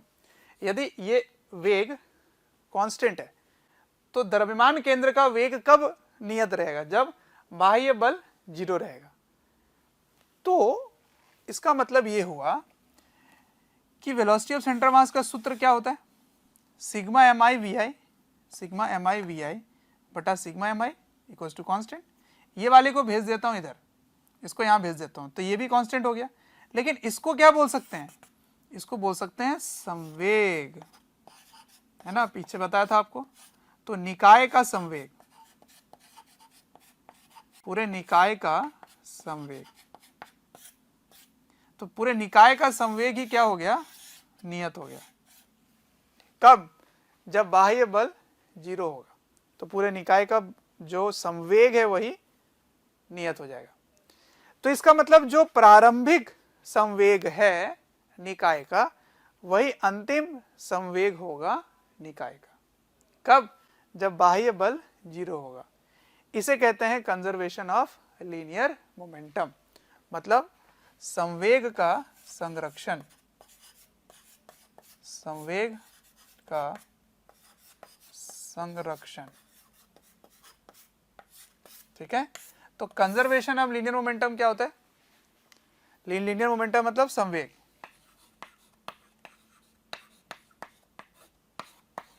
तो संवेग का संरक्षण कब होगा?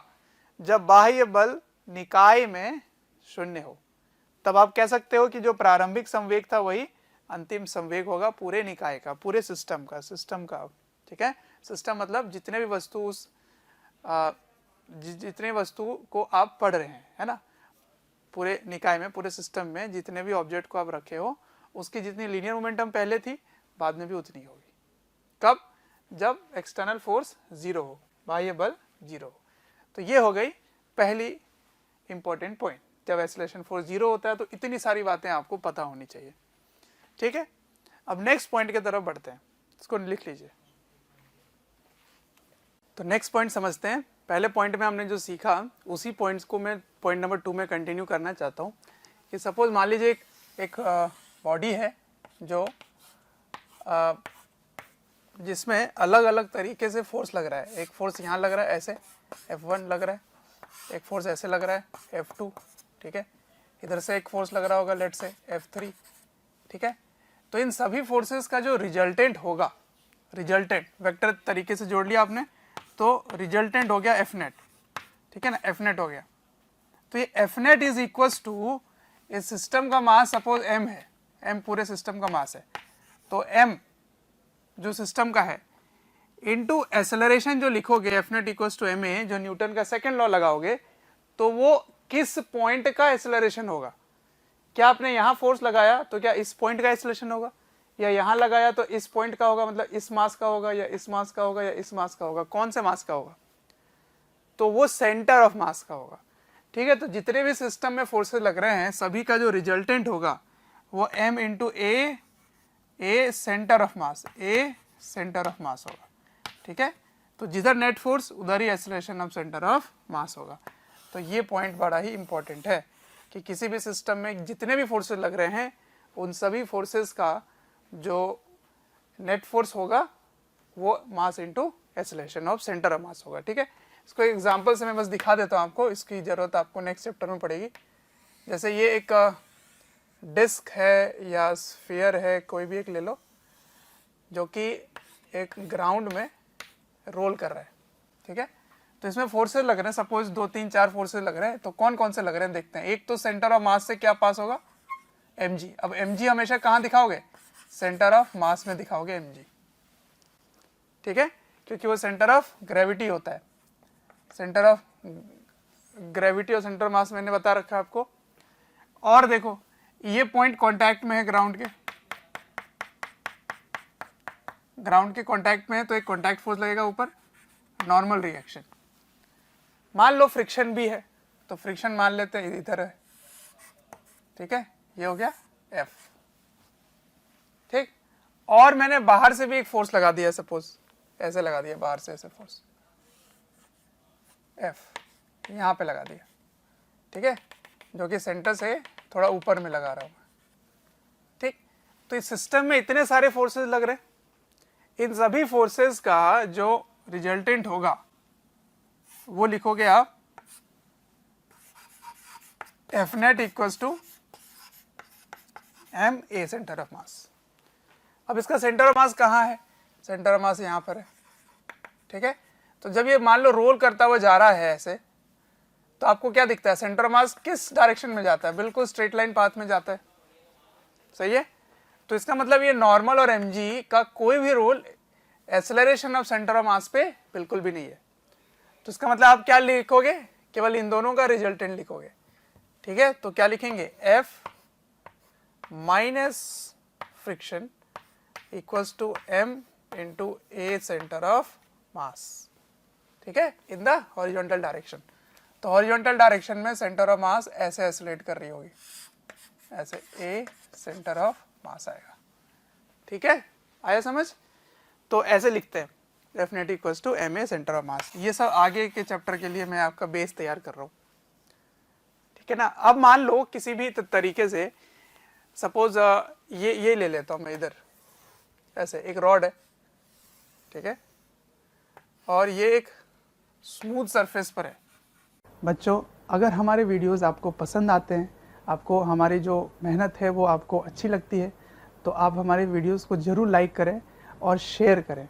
शेयर इसलिए मैं करने बोल रहा हूँ क्योंकि आपके शेयर करने से ज़रूरतमंद बच्चों तक ये वीडियोस पहुँच सकता है, जिनको एक पर्टिकुलर टॉपिक काफ़ी वीक लग रहा है या एक ऐसा चैप्टर है जिसके बारे में एक पर्टिकुलर टॉपिक उनको अच्छे से पढ़ना है, तो उन तक पहुँच सकता है ये। अंत में मैं आपसे यही कहना चाहूँगा कि आपके स्नेह, अफेक्शन, प्यार देखकर हमारी पूरी मोशन की टीम काफ़ी मोटिवेटेड है आपको क्वालिटी कंटेंट देने के लिए। स्मूथ, ठीक है, मैंने इसको केयरफुली रखा था और एक जेंटल सा हल्का सा पुश दे दिया। तो इसमें केवल और केवल क्या दिख रहा है आपको, यहाँ पे नॉर्मल, और यहाँ पे क्या दिख रहा है, mg। सेंटर ऑफ मास पे क्या होगा, mg, ठीक है ना, और कोई भी फोर्सेस नहीं है। मैंने हल्का सा बस केवल पुश दिया था, कोई फोर्स वोर्स बस देकर ऐसे हटा दिया बहुत ही कम समय के लिए, तो वो फोर्स में नहीं दिखाने वाला। तो आपको जो भी फोर्सेस दिखाई दे रहे हैं वो केवल वर्टिकल डायरेक्शन में दिखाई दे रहे हैं। तो अगर ये मूव करेगा भी तो इसका सेंटर ऑफ मास केवल और केवल वाई डायरेक्शन में ही मूव करेगा। तो acceleration will be in the y centre of mass because there is no horizontal force, therefore centre of mass does not move in the horizontal direction. तो फिर ये कैसे होगा, कुछ समय बाद ये इस तरह से हो जाएगा। सपोज यहाँ सेंटर ऑफ मास था ना, अब यहाँ आ जाएगा सेंटर ऑफ मास, ठीक है, और ऐसे हो जाएगा रॉड, ऐसे। फिर कुछ समय के बाद ये ऐसे ग्राउंड में है, फिर और नीचे आ जाएगा यहाँ पर, ठीक है, तो ये ऐसे हो जाएगा। उसके बाद फिर और ऐसे होते होते अल्टीमेटली वो ग्राउंड में गिर जाएगा। तो कहने का मतलब क्या है कि इसका सेंटर ऑफ मास का movement, motion only in y direction है, ठीक है, केवल वर्टिकल डायरेक्शन में ही सेंटर ऑफ मास मूव करेगा, क्योंकि वर्टिकल डायरेक्शन में ही फोर्सेस हैं mg और नॉर्मल, है ना। क्योंकि कुछ समय बाद आप खुद से इमेजिन कर सकते हो, कुछ समय बाद ये ऐसा हो जाएगा, ठीक है, तो नॉर्मल ऐसे लगेगा और mg इसका सेंटर ऑफ मास पे लगेगा ऐसे, ठीक है। तो इसका centre of mass vertical direction में मूव कराने में हेल्प हो सकता है। तो ये mg, हाँ, ये जो नॉर्मल है ना वो यहाँ आ चुका है, ठीक है, ये मत समझना कि यहीं पर ही रहेगा, ये पार्ट इधर आ जाएगा क्योंकि इधर फिसलना शुरू करेगा। अब इमेजिन कर पा रहे होगे, इधर वो स्लिप करना शुरू करेगा क्योंकि ये फ्रिक्शन नहीं है यहाँ पे। अगर फ्रिक्शन होता तो फिर फ्रिक्शन उसको स्लिप होने से रोकता, कोशिश करता पूरी तरह से, और अगर स्लिप होना भी शुरू हो गया मान लो, तो तब भी फ्रिक्शन भी लगेगा जो कि काइनेटिक फ्रिक्शन इन नेचर होगा। और अगर स्लिप नहीं कर रहा तो फिर फ्रिक्शन इसको सफिशिएंट है रोकने के लिए। फिर वो यहाँ से फिर वो टेढ़ा होना शुरू होगा, ऐसे टेढ़ा हो जाएगा, बट ये पॉइंट मूव नहीं करेगा, ठीक है। तो धीरे धीरे मैं आपको एक तरह का ट्रेलर दे रहा हूँ जो आने वाले चैप्टरों में यूज़ होने वाला है, ठीक है। तो ये इसके डायनामिक्स यूज़ होने वाले हैं। तो डायनामिक्स के लिए आपको हर एक पॉइंट समझ में आना चाहिए कि सेंटर ऑफ मास का क्या रोल है, सेंटर ऑफ मास पे F इक्वल्स टू ma कैसे लिखेंगे, किस डायरेक्शन में फोर्सेस लगेंगे और किधर पार्टिकल का एक्सेलरेशन हो सकेगा, ठीक है। तो अगर कंप्लीट पार्टिकल है, भरा पड़ा है हर जगह, तो कौन से पॉइंट का एक्सेलरेशन आप कंसिडर करोगे, ठीक है। तो अगर इस पॉइंट का एक्सेलरेशन देखना हो तो कैसे देखेंगे, इस पॉइंट का देखना हो, इस पॉइंट का देखना है तो कैसे देखेंगे, ये सब अब हम लोग आगे वाले चैप्टर में पढ़ने वाले हैं। लेकिन सिर्फ मैं सेंटर ऑफ मास की बात करूंगा कि जितने भी फोर्सेस लगेंगे वो सेंटर ऑफ मास को ही एक्सेलरेट करेगा, या हम सेंटर ऑफ मास को ही देखेंगे कि वो एक्सेलरेट हो रहा है। Because the formula says net external force is equals to total mass into acceleration of centre of mass, ठीक है। उसके बाद फिर हम लोग किसी भी पार्टिकल को स्टडी कर सकते हैं उसका एक्सेलरेशन क्या होगा, फिर सेंटर ऑफ मास पे बैठ के देखेंगे कि उसका एक्सेलरेशन क्या है, फिर ग्राउंड के रिस्पेक्ट में लिख लेंगे, क्योंकि रिलेटिव मोशन में पढ़ चुके हो। जैसे acceleration of any particle p with respect to centre of mass अगर स्टडी कर रहे हो तो p with respect to centre of mass, p particle, ठीक है, with respect to centre of mass plus acceleration of centre of mass. मैंने क्या लगा दिया, रिलेटिव मोशन का कंसेप्ट लगा दिया। इसी से आप किसी भी पॉइंट का फिर एक्सेलरेशन निकाल पाओगे। उसी तरह से आप वेलोसिटी भी बता पाओगे। तो velocity of any particle p is equals to velocity of any particle p with respect to centre of mass plus velocity of centre of mass. तो ऐसे किसी भी रिजिड बॉडी का डायनेमिक्स स्टडी करते हैं, ठीक है। जैसे इस पॉइंट का अगर आपको वेलोसिटी पता करना है या इस पॉइंट का पता करना है एक छोटा सा पार्टिकल का, तो आप क्या करोगे, पहले with respect to centre mass study करोगे, फिर उसमें जोड़ दोगे सेंटर ऑफ मास की वेलोसिटी। तो आपको हर बार ये दोनों की जरूरत पड़ी रही है ना। तो अगर कांस्टेंट वेलोसिटी से चलेगा तो एक्सेलरेशन 0 हो जाएगी, और एक्सेलरेशन अगर नहीं है, जीरो नहीं है, मतलब एक्सेलरेशन है, तो इन दैट केस इस फॉर्मूले से एक्सेलरेशन आ चुका है। फिर आप टी टाइम या फिर डिस्टेंस दिया रहेगा कि उस समय बताओ कितना होगा वेलोसिटी, फिर आप इक्वेशन ऑफ मोशन लगा दोगे, जैसे मैंने आपको बताया थोड़ा टाइम पहले कि सारे इक्वेशन ऑफ मोशन वैलिड होते हैं यहाँ पे, ठीक है। तो कुछ इंपॉर्टेंट पॉइंट्स हैं जो मैं समराइज करके आपको देना चाहता हूँ, ताकि आपको आने वाले क्वेश्चन में या आने वाले चैप्टर के कंसेप्ट्स में कभी भी कहीं भी आपको डाउट हो तो वापस अपने नोट्स को या लेक्चर को रिवाइज कर सको, ठीक है। और भी कुछ इंपॉर्टेंट पॉइंट्स है जो मैं आगे बताने वाला हूँ, इसको नोट डाउन कीजिए। अब देखिए, अभी तक जो भी पॉइंट आप सीखे हैं, जितने बिंदुओं के बारे में बात हुई, उसमें से आप कभी कभी गलती भी कर सकते हैं। जैसे मैंने क्या क्या बताया कि पूरे निकाय का जो पूरे निकाय में जो भी बल लग रहा है उसका जो रिजल्टेंट होगा वो होता है m total into a centre of mass, ये होता है, ठीक है। उसके बाद पूरे निकाय का जो संवेग है, संवेग क्या होता है, पूरे निकाय का संवेग ये होता है, ठीक है ना, ये होता है P system equals to m total into v centre mass. मतलब पूरे निकाय में जितने भी द्रव्यमान है सभी को आप जोड़ दीजिए और उसके द्रव्यमान केंद्र की जो वेग है उससे आप गुणा कर दीजिए, तो पूरे निकाय का क्या आ जाएगा, संवेग निकल के आ जाएगा। लेकिन कभी कभी आप ये भी सोच लेते हैं कि पूरे निकाय का गतिज ऊर्जा भी आप ऐसे लिख सकते हैं, गतिज ऊर्जा कि टोटल मास ले लिए, टोटल द्रव्यमान ले लिए और उसके सेंटर ऑफ मास के साथ सॉल्व कर लिए, तो ये गलत है, ये नहीं होता है, ठीक है ना। जैसे मान लीजिए निकाय में m1 है जो v1 से जा रहा है, m2 है जो v2 से जा रहा है, m3 v3 से जा रहा है, उसी तरह से n जो है vn से जा रहा है। तो आप सोचेंगे कि इस पूरे सिस्टम का काइनेटिक एनर्जी, इस पूरे निकाय का गतिज ऊर्जा आप इस तरीके से लिख दें कि पूरे सिस्टम का मैं वेलोसिटी ऑफ सेंटर मास निकाल लूं और उसको टोटल मास करके v सेंटर मास कर दूं, वो गलत होगा, ठीक है। तो आप सिग्मा mi करके v सेंटर मास नहीं कर सकते, ये गलत हो जाता है। तो कैसे निकालना पड़ता है, तो आपको सभी का गतिज ऊर्जा अलग से निकाल के जोड़ना पड़ेगा। तो इसकी गतिज ऊर्जा क्या होगी, half m1 v1 square, half m2 v2 square, half m3 v3 square, ऐसे करते करते करते करते n number of half mn vn square, ऐसे जोड़ोगे तब निकाय का गतिज ऊर्जा निकल के आएगा, पूरे सिस्टम का गतिज ऊर्जा निकल के आता है। तो कैसे लिखते हैं, सिग्मा mi vi का होल स्क्वायर, ठीक है ना, ऐसे नहीं करते हैं। और अगर वेक्टर में दिया जाए तो मैंने बता रखा आपको वेक्टर का कैसे करते हैं, तो उसको अपने ही वेक्टर के साथ इसको डॉट प्रोडक्ट कर दो तो उसका स्क्वायर आ जाएगा, ठीक है। तो ये हो गया पॉइंट। अब नेक्स्ट पॉइंट को समझते हैं, इसको नोट डाउन कीजिए। नेक्स्ट पॉइंट समझते हैं। देखिए, अभी मैंने आपको क्या समझाया कि एक्सटर्नल फोर्स अगर जीरो होता है, एक्सटर्नल एफ नेट एक्सटर्नल अगर जीरो हो जाए तो आप बोलेंगे acceleration of centre of mass zero हो गया। इसका मतलब ये हो गया कि velocity of centre of mass constant हो गया। इतनी बातें तो हमने पहले से समझ रखी है। मैं यहाँ पे काइनेटिक एनर्जी को इन्वॉल्व करना चाहता हूँ।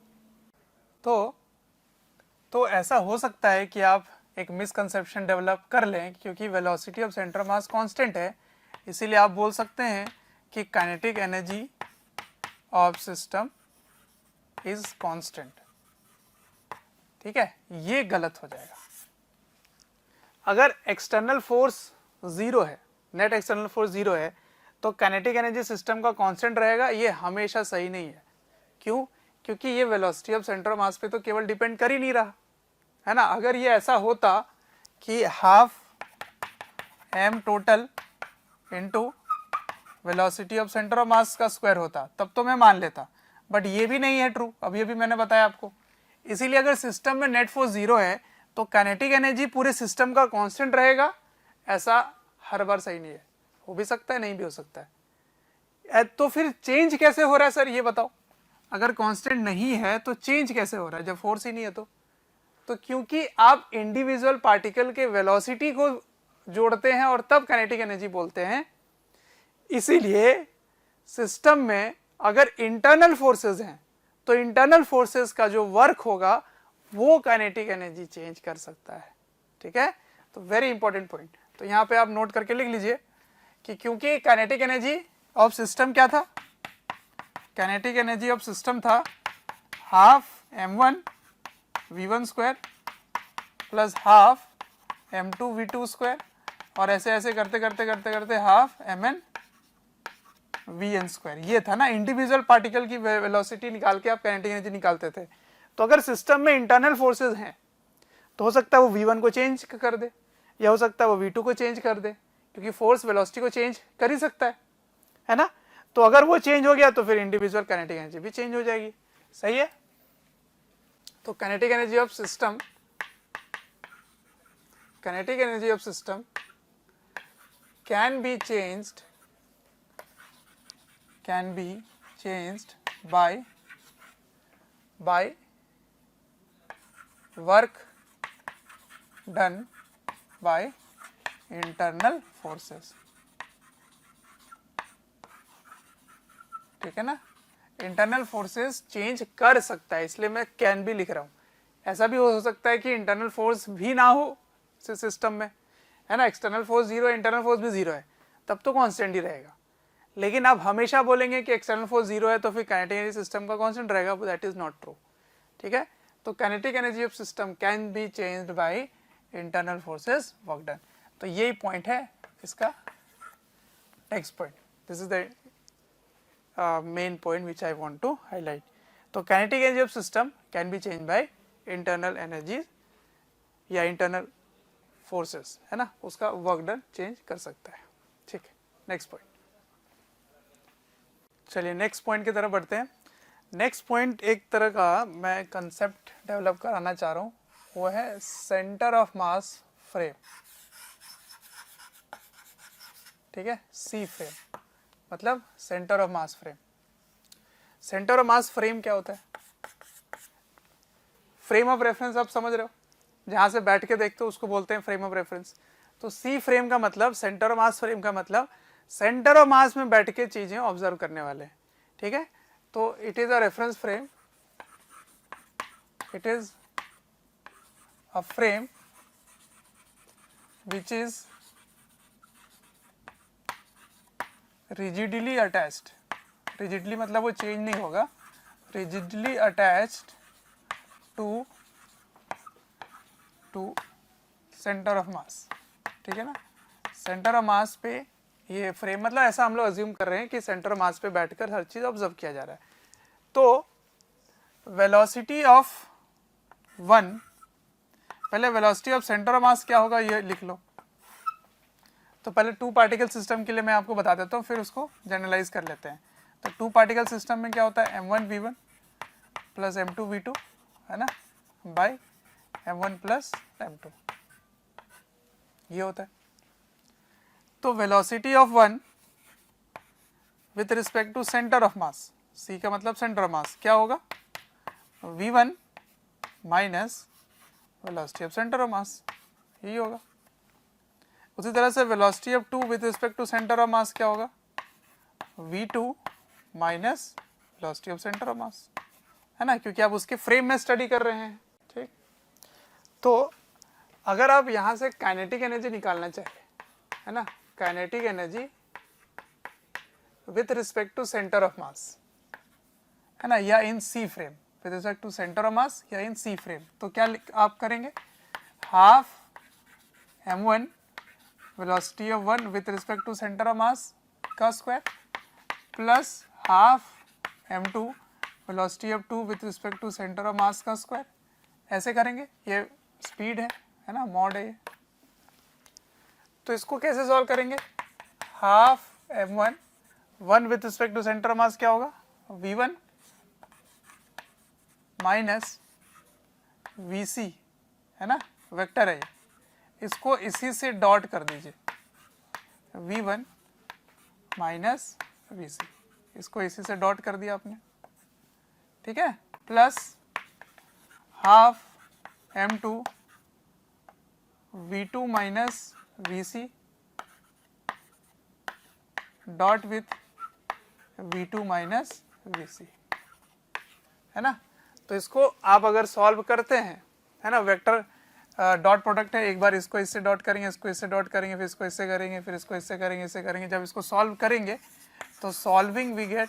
कोई भी चैप्टर या वीडियोस आपको डिटेल में ईयर लॉन्ग वाले वीडियोस चाहिए और काफ़ी डिटेल में वीडियोस आपको चाहिए तो आपको एक नंबर दे रहा हूँ, टोल फ्री नंबर है, आप इनको कॉल करें और डिटेल में आप बात कर सकते हैं और पूछ सकते हैं। नंबर है 1800-2121-799।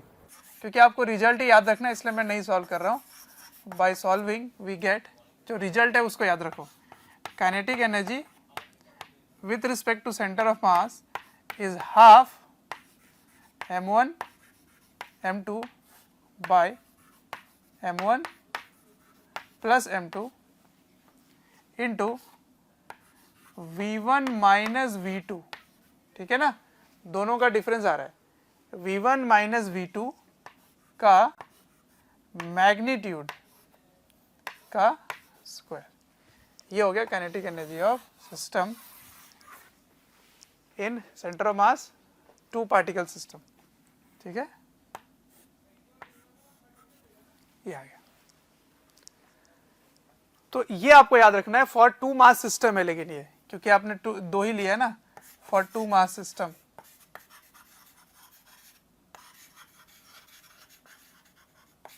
ये इसका एक्सप्रेशन है।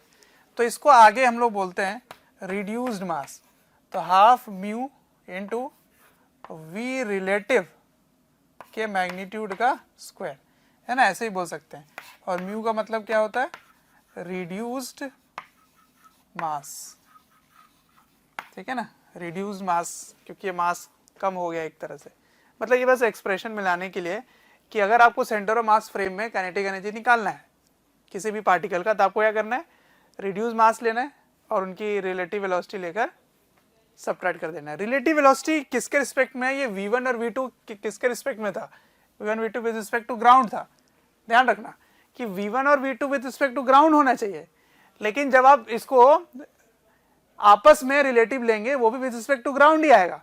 लेकिन जो फाइनली जब आप सॉल्व करेंगे तो kinetic energy with respect to centre of mass आने वाला है। थोड़ा कंफ्यूजिंग है, समझना ध्यान से। आप with respect to centre of mass ही काइनेटिक एनर्जी को निकाल रहे हो, okay, with respect to centre of mass kinetic energy को निकाल रहे हो, लेकिन जब आप वेलोसिटी ले रहे हो तो विद रिस्पेक्ट टू ग्राउंड ले रहे हो और ग्राउंड के रिस्पेक्ट में उनकी रिलेटिव वेलोसिटी ले रहे हैं आप। तो यहाँ पे आप नोट करके लिख लो, v relative is relative velocity with respect to centre of mass, है ना। सेंटर ऑफ मास फ्रेम में रिलेटिव वेलोसिटी लेना है, ध्यान रखना है इसको। तो इसमें यहाँ वेक्टर बना देता हूँ मैं। तो इस पे मैं एक क्वेश्चन करके दिखाता हूँ, समझ में आ जाएगा क्योंकि मैं बोलना क्या चाह रहा हूँ।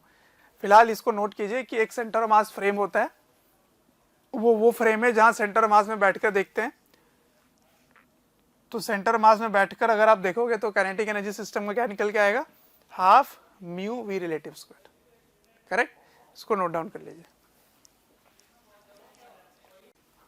अच्छा, अभी मैंने देखा यहाँ पे मैंने with respect to centre of mass लिख दिया है, ये सेंटर ऑफ मास नहीं होगा, है ना, विद रिस्पेक्ट टू ग्राउंड होगा।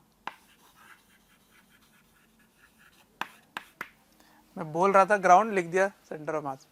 तो ये relative velocity with respect to ground frame है, ओके, ये रिलेटिव वेलोसिटी जो आप ले रहे हो।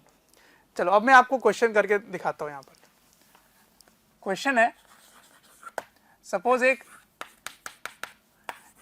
m1 है 1 kg का,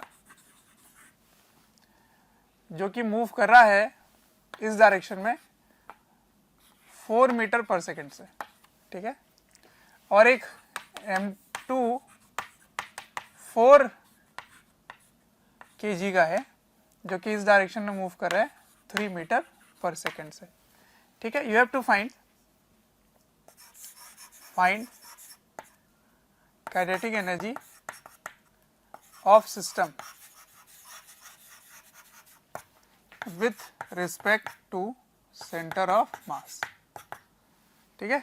तो सेंटर ऑफ मास फ्रेम में आपको इसकी काइनेटिक एनर्जी निकालनी है। तो आपको कुछ नहीं करना है, सिंपल क्या कर देना है, आपको वी रिलेटिव निकालना है पहले, वी रिलेटिव।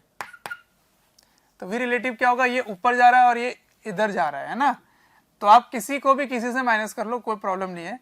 तो ये 3i हो गया, है ना, और ये -4j आपने रिलेटिव वेलोसिटी लिया, इसकी मैग्नीट्यूड लेनी पड़ेगी आपको।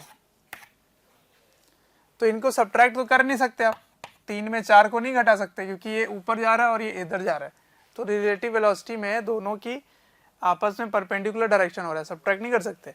तो ये क्या बन जाएगा, ये बन जाएगा 5। समझ में आया कैसे, √3 का स्क्वायर प्लस -4 का स्क्वायर, तो -4 तो +4 ही हो गया एक तरह से, तो ये क्या बन जाएगा, ये बन जाएगा √25, है ना, which is 5 metre per second. अब बस kinetic energy centre of mass frame में क्या लिखोगे, half mu v relative square. Mu कितना हुआ, 1 और 4 है, तो 1 × 4 बाई 1 + 4 इंटू 5 का स्क्वायर, है ना, m1 m2 by m1 + m2 into v1 - v2 का मैग्नीट्यूड।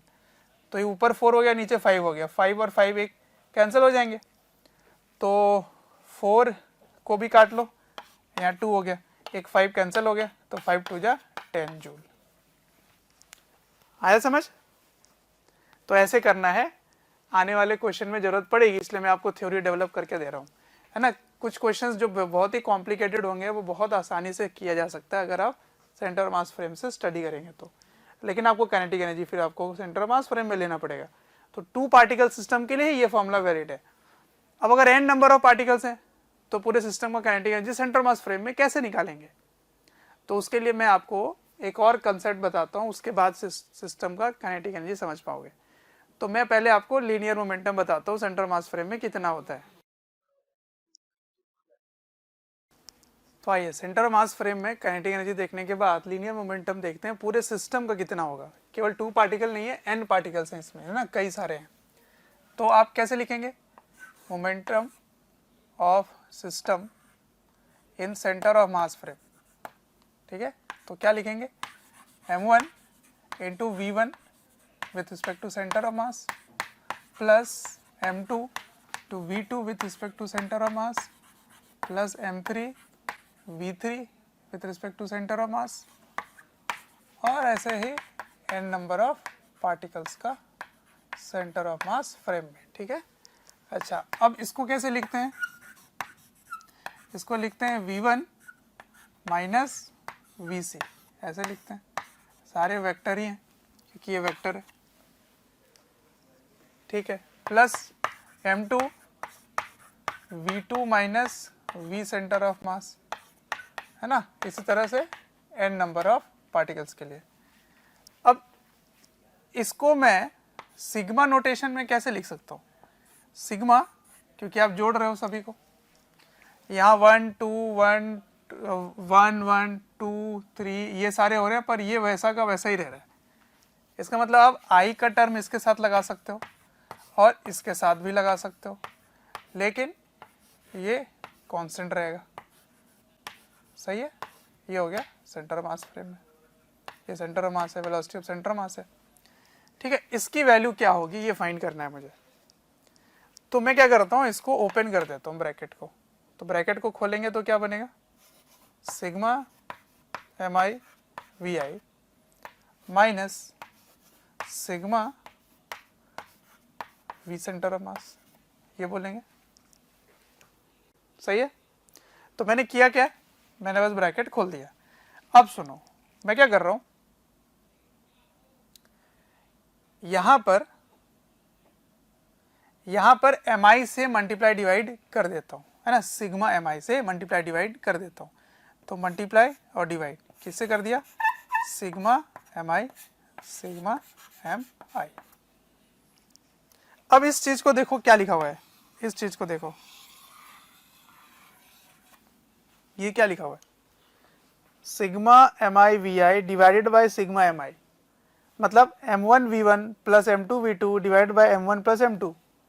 अरे ये तो वेलोसिटी ऑफ सेंटर मास होता है, इसका मतलब इसके जगह क्या लिख सकते हैं, वेलोसिटी ऑफ सेंटर मास। तो sigma mi into velocity of centre of mass minus sigma mi into velocity of centre of mass, ये दोनों तो सेम है बिल्कुल। इसका मतलब इसका आंसर क्या होता है, जीरो। बहुत ही इंपॉर्टेंट कि linear momentum of an particle in centre of mass frame is zero. क्या होता है? जीरो होता है।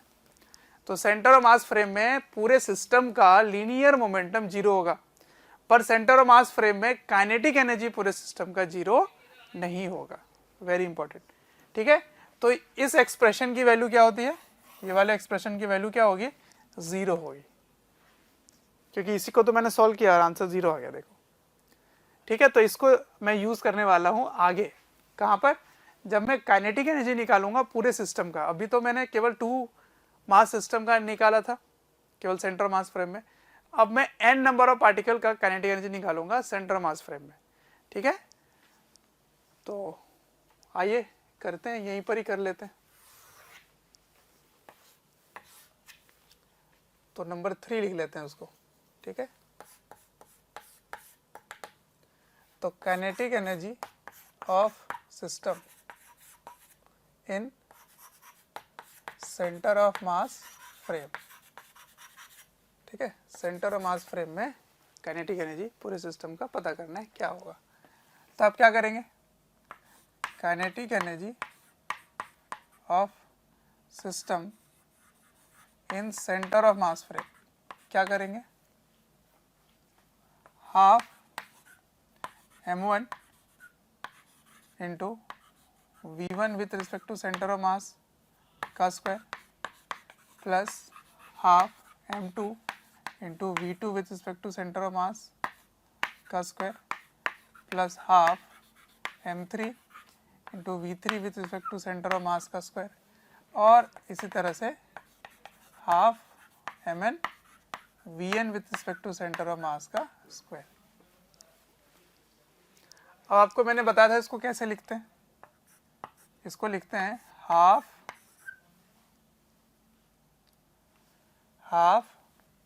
m1 v1 माइनस vc, ये वेक्टर हो गया। इसको अपने से ही डॉट कर दो, v2 माइनस vc। ठीक है, plus half m2 v2 minus vc dot with, ओ मैंने 2 लिख दिया यहाँ पे, इसको 1 कर लो। अपने को अपने से ही डॉट करना है ना। v2 माइनस vc, उसी तरह से half m3 v3 minus vc को डॉट कर देना है v3 माइनस vc से up to n number of particles. तो mn vn माइनस vc को डॉट कर लो vn माइनस vc से अपने आप से। अब जब इसके ब्रैकेट को खोलोगे,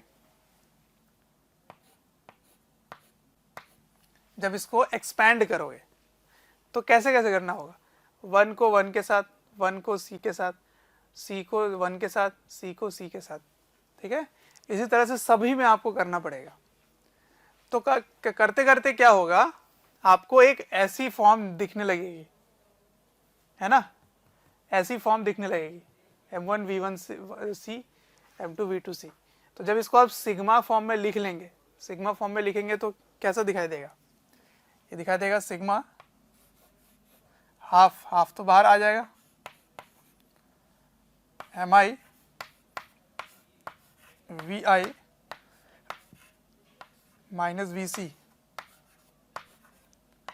को डॉट करना है vi माइनस vc के साथ डॉट करना है।